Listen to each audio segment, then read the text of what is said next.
oftentimes we think we need a mentor or we need a pedigree or we need a formal education to accomplish something. And you don't. I mean, you really just need to put in some effort, educate yourself. It could be anything. It could be books. It could be podcast episodes you're listening to like this, right? There's a lot of great guests on here that you talk to.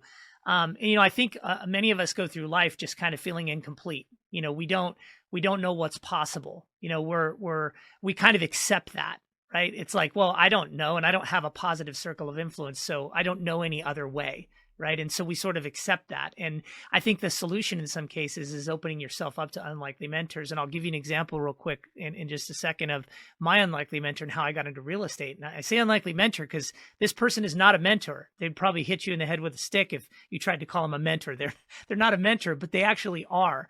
And, it's interesting.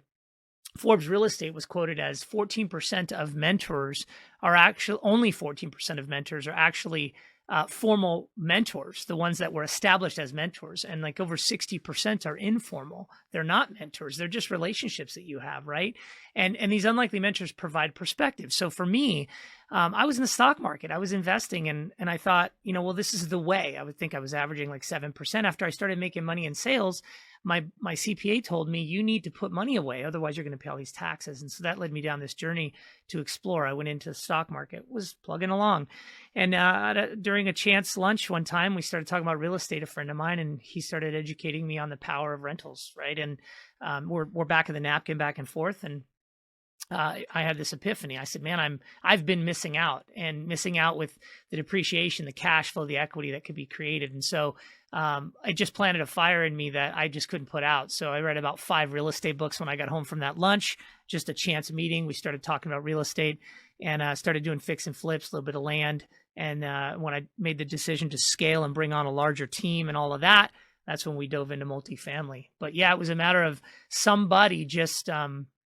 articulating in a way that just connected with me. And that's the challenge we all have, I think, is we have a frame of reference, a paradigm that we live through. And it's oftentimes hard for us to shift because we don't have the right influences around us. And it can just take that one unique relationship that you may or may not have in your immediate circle of influence that hits you like a ton of bricks. And you say, aha, they explained it a certain way and it makes sense to me. And then you take that, you start educating yourself and you run with it.